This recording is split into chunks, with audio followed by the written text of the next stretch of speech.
Aquí hay que decir algo muy importante, por lo menos en el caso de Vector Casa de Bolsa, que creo que es emblemático porque su dueño, Alfonso Romo, fue jefe de la oficina de la presidencia y ese contexto no es ineludible. Lo interesante vendrá cuando venga donde realmente está el pastel importante de todas estas operaciones y donde creo que hay mucha más gente debería estar temblando si van a seguir viniendo estos misiles por parte de Estados Marcela. Unidos. Lo que dijo Bondi en ese momento.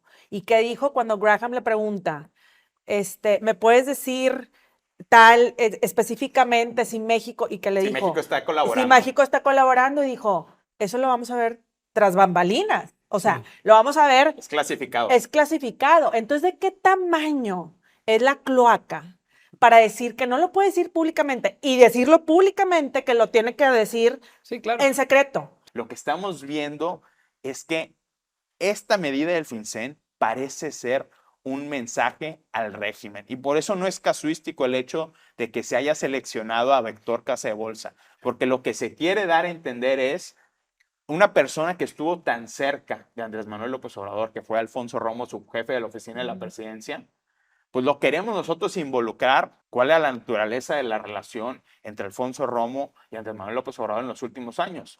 México, al igual que China, al igual que Rusia, estoy parafraseando, es un adversario extranjero de Estados Unidos.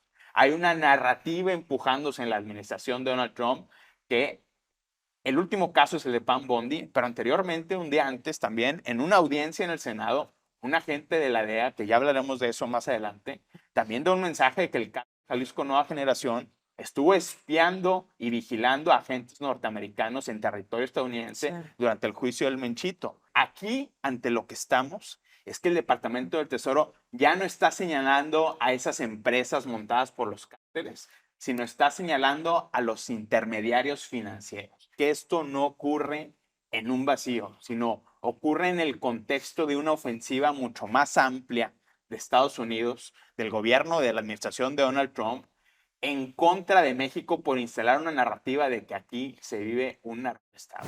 Y el tema ineludible es esta designación, esta sanción que realizó de manera unilateral el FinCEN del Departamento del Tesoro. ¿Qué es el FinCEN? Es el equivalente en México a la Unidad de Inteligencia Financiera, donde dice 3 instituciones mexicanas que son Vector Casa de Bolsa, Cibanco e Intercam, aparecen con preocupaciones prioritarias de operaciones de lavado de dinero. Esa es la designación que hace el Departamento del Tesoro. ¿Y ante qué estamos? Pues vayamos a los hechos. Lo que dice el Departamento del Tesoro que preside Scott Bessent es, durante los últimos 15 años, porque esto va muy, muy atrás, algunas de estas instituciones han hecho negocios con empresas que a su vez han estado relacionadas con miembros del crimen organizado, es decir, el Cártel Jalisco Nueva Generación, el Cártel del Golfo, el Cártel de los Beltrán Leiva, y sobre todo también con empresas que han hecho negocios con compañías involucradas en la trama de envío de precursores químicos de fentanilo desde China. Es decir, aquí, ante lo que estamos, es que el Departamento del Tesoro ya no está señalando a esas empresas montadas por los cárteles, sino está señalando a los intermediarios financieros. Y es muy importante decir que esto no ocurre en un vacío, sino ocurre en el contexto de una ofensiva mucho más amplia de Estados Unidos, del gobierno, de la administración de Donald Trump, en contra de México por instalar una narrativa de que aquí se vive un narcoestado. A ver, hay que decirlo abiertamente. Lo dijo primero Vector, rechazamos categóricamente cualquier tipo de aseveración en este sentido. Intercam hizo lo propio, Cibanco hizo lo propio. Pero también la Secretaría de Hacienda dice, nosotros pedimos pruebas y las pruebas no han llegado. Esto es una decisión unilateral que se ha tomado. Posteriormente, el jueves en la mañana, la presidenta Claudia Sheinbaum acude a la conferencia mañanera y dice, solo hay dichos, no hay pruebas. Las pruebas nosotros las solicitamos y no nos han llegado. ¿Qué es lo que alega el Departamento del Tesoro? Pues primero, esto no es un asunto penal, es un asunto civil y es un asunto que tiene que ver con una regulación financiera. Es decir, que las corresponsalías de Estados Unidos con las instituciones financieras mexicanas no le den acceso al sistema financiero porque hay una preocupación de que están involucrados en el negocio. Y aquí hay que decir algo muy importante, por lo menos en el caso de Vector Casa de Bolsa, que creo que es emblemático porque su dueño, Alfonso Romo, fue jefe de la oficina de la presidencia y ese contexto no es ineludible por un momento. Ellos dicen, el Departamento del Tesoro, hubo operaciones por 60 millones de dólares, digámoslo, irregulares. 60 millones de dólares de 11 mil millones de dólares de activos que manejan, es decir, 0.5%. Lo que ellos alegan son 2 millones en presuntos sobornos involucrados del cártel de Sinaloa para Genaro García Luna y el resto operaciones con organizaciones que tienen que ver indirectamente con importadores de precursores químicos Claro. y con miembros del cártel del Golfo y con miembros también del cártel de Sinaloa. Aquí el asunto es que Estados Unidos está marcando un precedente porque por primera ocasión se utiliza una nueva figura legal que tiene que ver con la designación de los cárteles como organizaciones terroristas y tiene que ver también con una nueva figura legal que utiliza el Departamento del Tesoro, que esta figura legal tiene que ver con previsiones específicas para que el sistema financiero evite el financiamiento al tráfico de opioides y de fentanilo. Es la primera, digamos, medida de su tipo. Claro. Y por supuesto, aquí hay varias interpretaciones. La primera interpretación es, esto no es un caso que atañe solamente a Vector, a Cibanco, a Intercam. Por supuesto que la pregunta en toda la industria es, ¿quién sigue? Porque si una institución tan kosher como lo es, por ejemplo, Vector Casa de Bolsa, le atañen esta preocupación importante desde el Departamento del Tesoro, pues entonces, ¿qué me dices de compañías factureras, inmobiliarias y otras cuestionadísimas SOFOMs del sistema financiero mexicano? Eso abre una puerta por un lado. Pero el tema más importante, yo creo, lo da la fiscal general de Estados Unidos, Pam Bondi. Pam Bondi, en una audiencia en el Senado, donde dice, México, al igual que China, al igual que Rusia, estoy parafraseando, es un adversario extranjero de Estados Unidos. Hay una narrativa empujándose en la administración de Donald Trump que el último caso es el de Pam Bondi, pero anteriormente, un día antes también, en una audiencia en el Senado, un agente de la DEA, que ya hablaremos de eso más adelante, también dio un mensaje de que el cártel Jalisco Nueva Generación estuvo espiando y vigilando a agentes norteamericanos en territorio estadounidense durante el juicio del Menchito. Si a eso sumamos las sanciones de la OFAC contra miembros del cártel Jalisco Nueva Generación y la narrativa que se está instalando en el Consejo de Seguridad Nacional en relación a México, lo que estamos viendo es que esta medida del FinCEN parece ser un mensaje al régimen. Y por eso no es casuístico el hecho de que se haya seleccionado a Vector Casa de Bolsa, porque lo que se quiere dar a entender es una persona que estuvo tan cerca de Andrés Manuel López Obrador, que fue Alfonso Romo, su jefe de la oficina de la presidencia, pues lo queremos nosotros involucrar a un tema que tendrá que ser aclarado, por supuesto.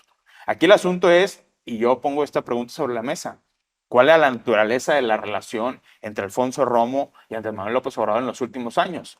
Yo creo que no era la más cercana, ni tampoco podemos hablar de las grandes complicidades, sino más bien creo que hubo un quiebre silencioso, un quiebre amistoso que llevó a Alfonso Romo incluso a separarse del cargo y a dedicarse a sus negocios privados, eso por un lado. Pero retomo el asunto de Bondi, porque el asunto de Bondi lo que están diciendo es México desde el punto de vista paramilitar, desde el punto de vista financiero y desde el punto de vista político es un riesgo de seguridad nacional para Estados Unidos. Y este tema no inició ayer, recordemos. A ver, Scott Bessent en abril, en la reunión del Fondo Monetario Internacional, el Banco Mundial, en Washington, se lo dijo a Edgar Amador, cuidado con las instituciones financieras mexicanas que no tengan bien amarrados sus controles de lavado de dinero y financiamiento del terrorismo. Y después en la convención bancaria que hubo recientemente, también un alto funcionario del Departamento del Tesoro le pidió a los principales ejecutivos de finanzas en México que atendieran estos controles de lavado de dinero. Es decir, hubo dos avisos muy significativos. Uno, al secretario de Hacienda, Amador, que Amador también pues, tuvo una carrera muy amplia en el sector privado, también en instituciones financieras. Por algo se lo dijeron a Amador. Y también a los mismos ejecutivos en la convención bancaria. Es decir, este mensaje ya se estaba cocinando, tampoco es algo que sucedió de un día para otro, pero sí hay que entenderlo como parte de esta gran narrativa. Alejandro, tu punto de vista. Pues creo que estamos viendo una nueva normalidad en esta guerra, que los que digan que ahorita no hay una guerra entre México y Estados Unidos o no se venga un conflicto cada vez más intenso, estamos normalizando cómo van a venir estos misiles. Así es. Sí, que aunque no son físicos, son misiles que están dando en distintos niveles de la economía, la política y todo lo que tiene que ver con el Estado mexicano. Lo vimos porque, al igual que en la guerra de Irán, que ya hablaremos en otro segmento, pues a veces en Estados Unidos se ve que no hay una estrategia muy clara, sino hay envío de misiles y a ver dónde caen y a ver cómo lo vemos. Y el caso de Bondi es un caso muy específico. Bondi llega al Senado y avienta esta declaración tan importante donde dice México es un enemigo al igual que como es Rusia, China. Y después viene este señalamiento del FinCEN. Ahora, pongámoslo en perspectiva. O sea, como bien dices, yo estoy de acuerdo contigo en que estos son avisos, ¿sí? Del establishment norteamericano donde dicen vamos a intentar entrar en todos lados. Pero también pongamos las cosas en perspectiva. ¿Por qué?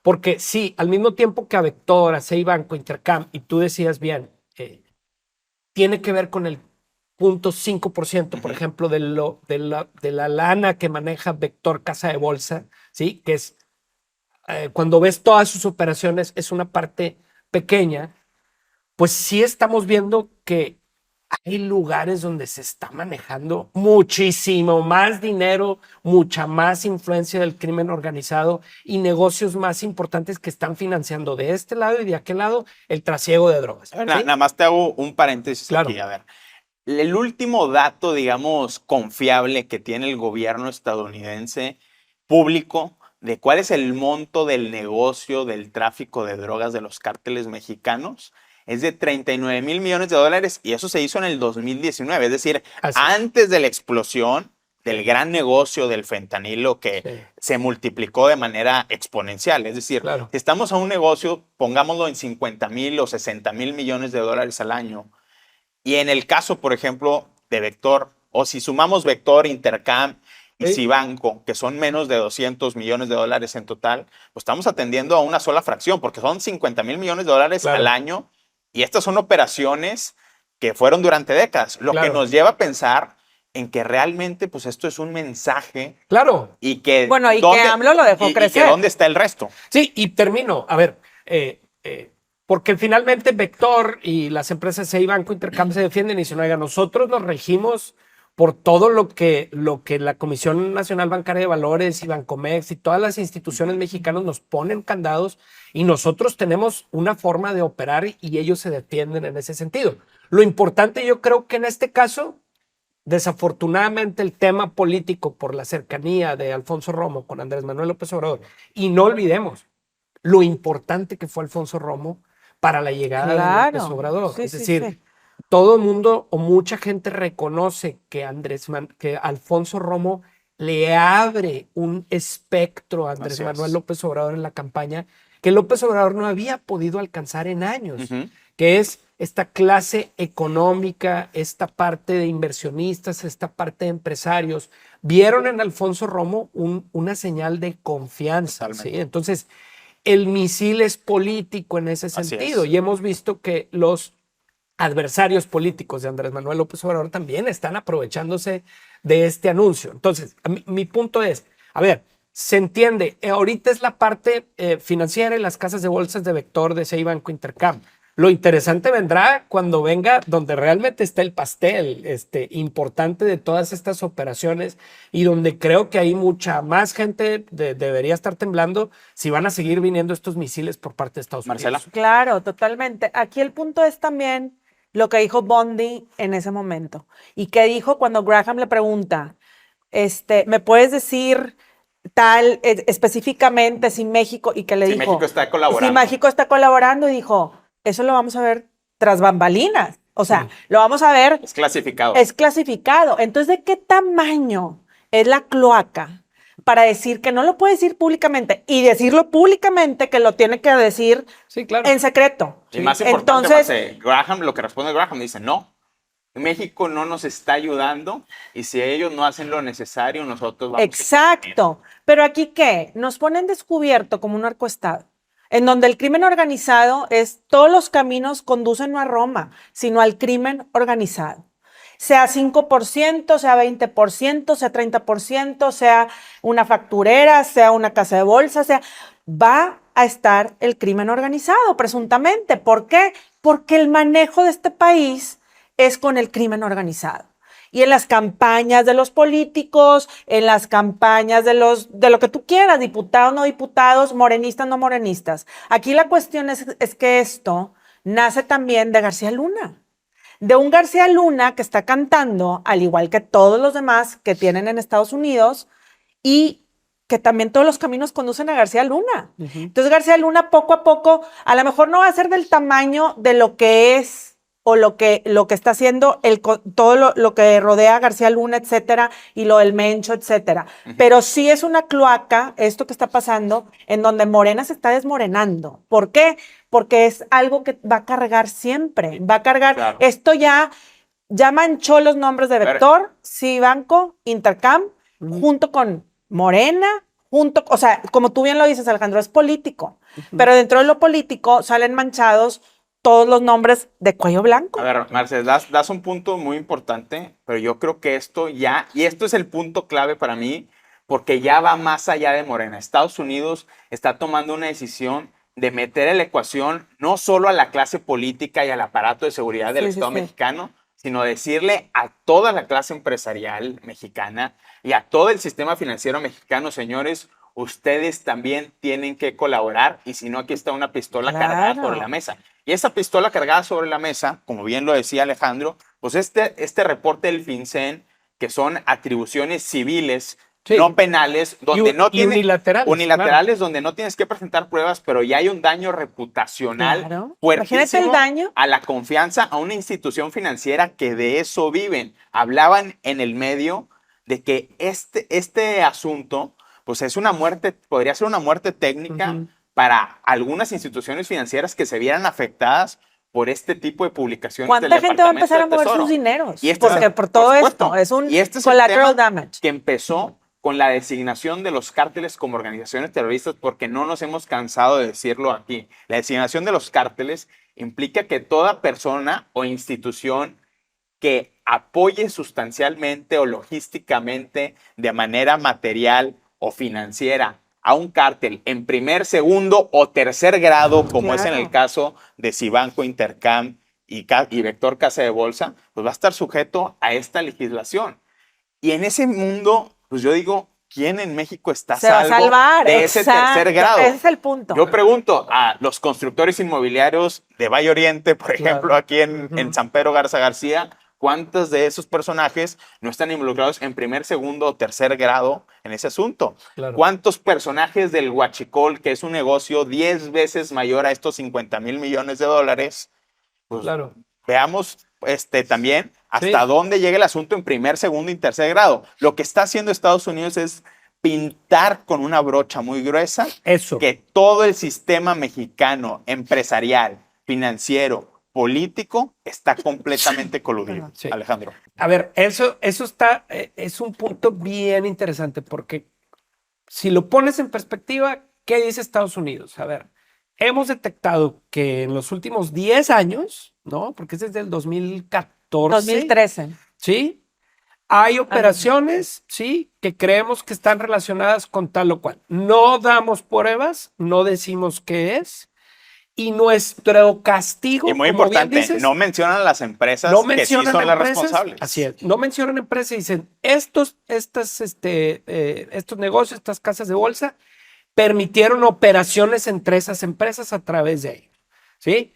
Y el castigo para nosotros es, hay 21 días en los que vamos a suspender ciertas operaciones, ¿sí? De manera unilateral, porque nosotros en Estados Unidos podemos tomar esa es la sanción. Esa es la sanción, que ciertas transferencias de instituciones cubiertas, les llaman ellos, no se pueden realizar con Cibanco, con Intercam, ni con Vector, pero las entidades extranjeras, porque las subsidiarias que operan dentro de Estados Unidos no están tocadas por esta orden. Así es. Entonces, a ver, si ponemos en perspectiva, pues en cualquier momento un país normal hubiera dicho, ok, que se revisen qué cuentas son, que se señalen a las personas, que vean. Las empresas como Vector, como Seranco, dicen, oigan, nosotros estamos súper regulados, ¿sí?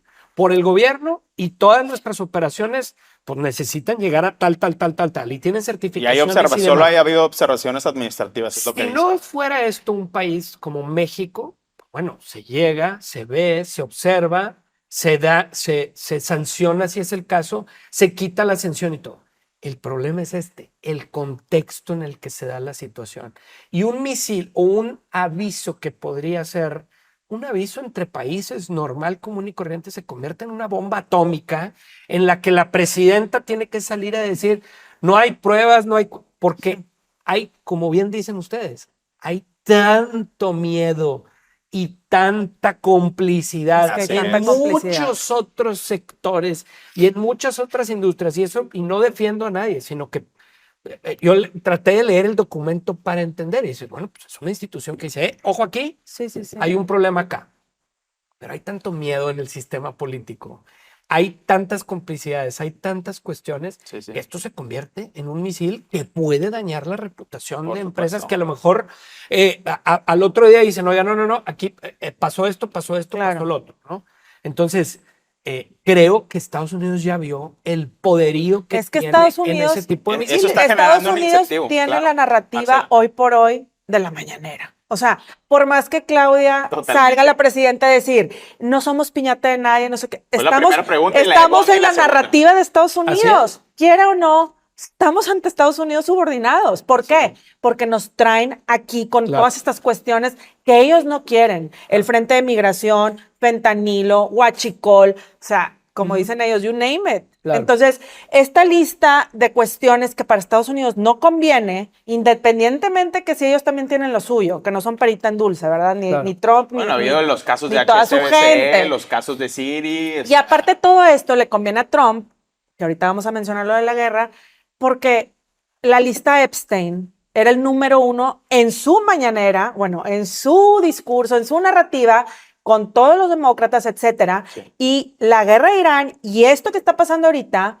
le funciona para que se olvide lo de la lista Epstein, donde hay 100 audios de Epstein diciendo que Trump, o sea, cantando. Pero ese misil no lo van Entonces, a tronar. ese dice. misil no lo van a... Por eso, pero es perfecto distractor también. Claro. Hay que ver esa parte de Estados Unidos. Claro. Entonces, bueno. El sí. efecto Bondi creo que tiene a mucha gente temblando dentro y fuera de México porque las complicidades allá afuera son enormes. Insistimos, estos son señalamientos de menos de $200 millones en más de 10 años. Claro. Hablamos de un negocio de $50 mil millones al año. ¿Dónde están los cómplices reales de este asunto? Claro. Y quienes avalaron también desde el sistema político mexicano la protección a estas organizaciones criminales, porque ese va a ser el tema realmente de fondo. Por lo pronto, la pregunta inevitable es, ¿ahora quién sigue?